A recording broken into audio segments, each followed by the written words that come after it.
iFerg's favorite gun, the DRH, the king of 3 taps, is dead. Here's the exact meta shift that crushed it and how to avoid making the same mistakes. First, let's establish the DRH's golden age.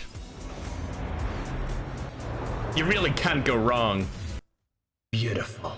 Back in late 2020 and early 2021, 3-tap ARs, including the DRH, were incredibly powerful. They had a significant time to kill advantage over SMGs. Data from that period shows 3 taps having times to kill around 220 milliseconds for the DRH and ASM-10, while SMGs typically had times to kill closer to 270 milliseconds. This 50 millisecond difference was huge in close quarters engagements, allowing skilled players to use the 3-tap ARs as anti-SMG weapons. The ASM-10 in particular became famous for this role. To understand this dominance, let's look at the weapons themselves. We're talking about weapons like the DRH, the ASM-10, the AK-47, the EM2, and the Man of War. These weapons generally shared a fast time to kill, with the DRH at 210 milliseconds, the ASM-10 and AK-47 at 220 milliseconds, the EM2 at 224 milliseconds, and the Man of War at 240 milliseconds. This fast time to kill was their defining advantage. However,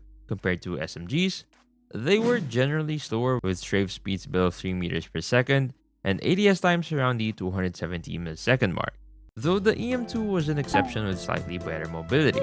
On the plus side, most had very manageable recoil patterns,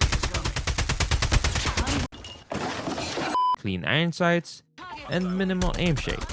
The EM2, again being different with its less desirable base iron sights. They also tended to have decent bullet spread accuracy, typically better than that of flexible ARs, hovering around 16. The key characteristic that defined them though was their limited hitbox or hitbox dependent 3-tap range. Their 3-tap potential was either restricted to a short distance or contingent on hitting specific hitboxes, like the chest in the case of the DRH. But the meta is constantly evolving, and several key changes pushed 3 taps and the DRH specifically out of the spotlight. The rise of the Oden was a major factor. With its incredibly fast 2-shot kill potential, it offered a similar or even faster time to kill, but at much longer ranges, making it a more versatile choice for players who valued raw power. Then, there was the pre-nerfed BP-50, which was simply overpowered and dominated the meta, overshadowing almost every other weapon, including the 3 taps.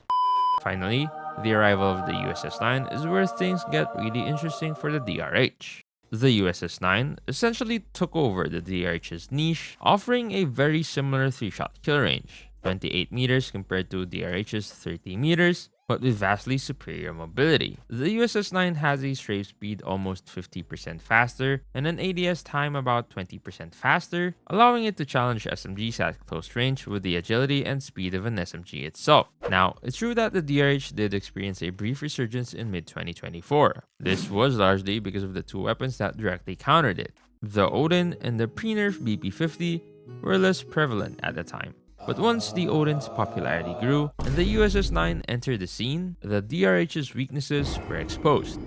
You might be thinking, couldn't the DRH still function as an anti-SMG weapon like the ASM-10 did back in the day?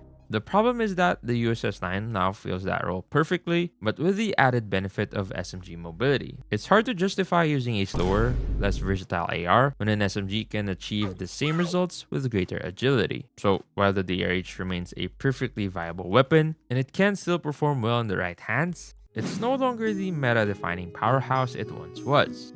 The gap between it and other weapons, particularly the USS9 and the Oden, has widened to the point where it's difficult to recommend it over those alternatives. The DRH is not bad, but it's been outclassed.